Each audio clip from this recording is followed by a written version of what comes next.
Le soir comme ça de l'école, on avait cours de dessin aujourd'hui. On donne les bons dessins aux gens. Arrivé sur moi, on me demande de dessiner le hibou. Dès qu'il ne dessine pas ça. On me dit pourquoi, il dit qu'elle ne peut pas dessiner le hibou.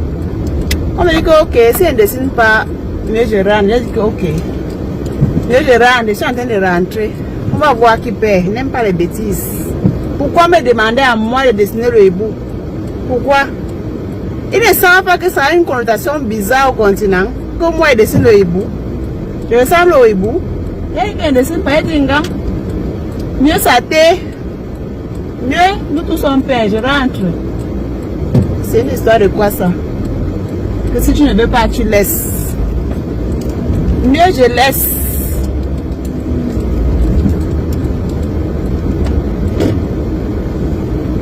Ça c'est quoi? Je dessine le hibou. Je ne dessine pas, je rentre.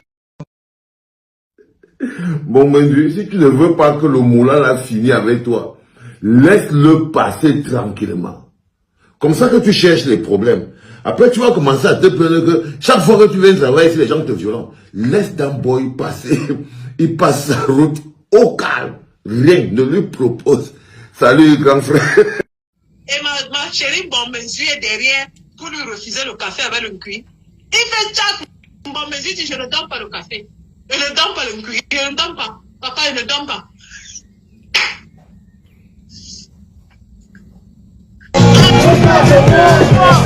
suis la jeunesse du Seigneur, petit espace, avant le roi, vous êtes une victoire, avant la position, il a été jamais la peur,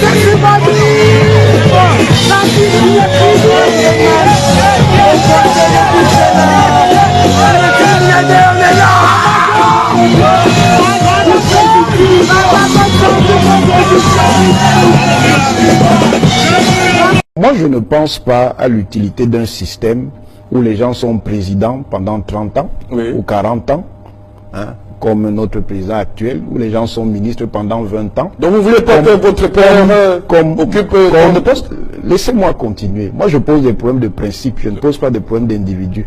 Comme mon propre père, en l'occurrence, mais que ce soit lui ou un autre, ça ne change rien. Je crois que de tels systèmes ne sont ni utiles, ni sérieux. On peut, sur des périodes plus courtes, permettre à ceux qui ont des fonctions de direction politique à exercer d'être plus efficaces, précisément parce qu'ils savent qu'ils ont un temps limité. Et on peut organiser nos systèmes institutionnels de telle manière que, dans ce temps plus court, on leur donne plus de moyens d'avoir un impact positif et sérieux sur le cours de notre société.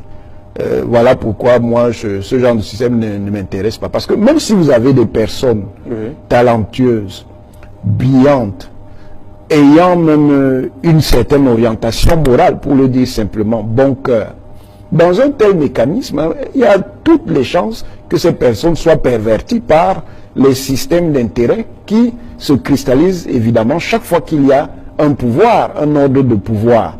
Et à un certain moment, elles n'auraient plus ni le talent, ni les qualités qu'elles avaient au départ.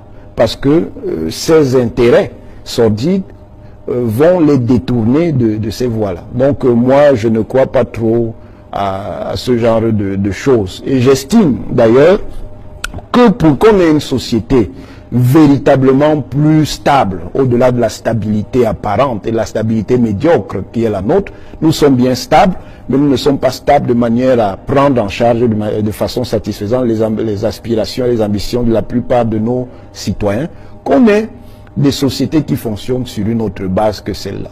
Voilà, vous dites, professeur, le docteur Onanguini, qu'un intellectuel doit exercer une fonction critique vis-à-vis de la société dans laquelle il vit. Hein, une fonction critique qui l'expose bien évidemment à d'éventuels démêlés. Et que pensez-vous donc de ces intellectuels qui ont décidé de marcher avec le pouvoir? D'abord parce qu'en gros, s'il peut y avoir des intellectuels de pouvoir, tous ceux qui sont au pouvoir et qui font fonction d'intellectuels de pouvoir n'en sont pas. N'en sont pas. Même l'intellectuel de pouvoir a une ligne critique. Il met simplement son esprit critique au service d'une orientation politique. Mais quand il estime que cette orientation politique n'est pas suivie de manière sérieuse et crédible par le groupe politique auquel il appartient, il le signale, et il le signale publiquement, en prenant position, en s'exprimant oralement par des déclarations publiques, en faisant des éditoriaux ou des chroniques, en écrivant même des essais pour critiquer le fonctionnement réel qui correspond à la gestion du groupe politique auquel il appartient. C'est ça un intellectuel même de pouvoir. Il critique et puis ensuite il dit à ses amis politiques, j'ai fait les critiques, voici donc les solutions qui peuvent permettre de corriger ce qui m'apparaît comme ne fonctionnant pas dans le cadre de notre gestion politique. Ceux qui tiennent lieu d'intellectuels de pouvoir, en fait, ne sont pas des intellectuels. Vous les appelez ce sont des clercs. Oui. Je ne dirais pas les courtisans parce que c'est désobligeant. Ce sont des clercs. Le clerc, c'est quoi? Le clerc, dans les ordres politiques et sociaux du Moyen-Âge en Occident, c'est quelqu'un qui met son intelligence, son savoir, ou ce qu'on va appeler beaucoup plus tard, hein, disons 19e, 20e siècle, son expertise, au service d'un pouvoir. Ça veut dire qu'il est là pour légitimer le pouvoir, rendre ce pouvoir acceptable. Il peut avoir des compétences intellectuelles, il peut avoir des aptitudes intellectuelles, mais sa manière d'agir fait qu'il n'est pas un intellectuel. Il ne faut donc pas confondre le clerc, celui qui fait partie de la cléricature, parce que clerc, ça renvoie à la fois à cléricature et à clergé. Il ne faut pas confondre le clerc avec l'intellectuel.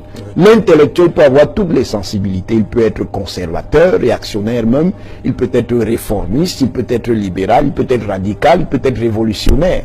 Mais il a toujours la fonction critique quand il examine la réalité.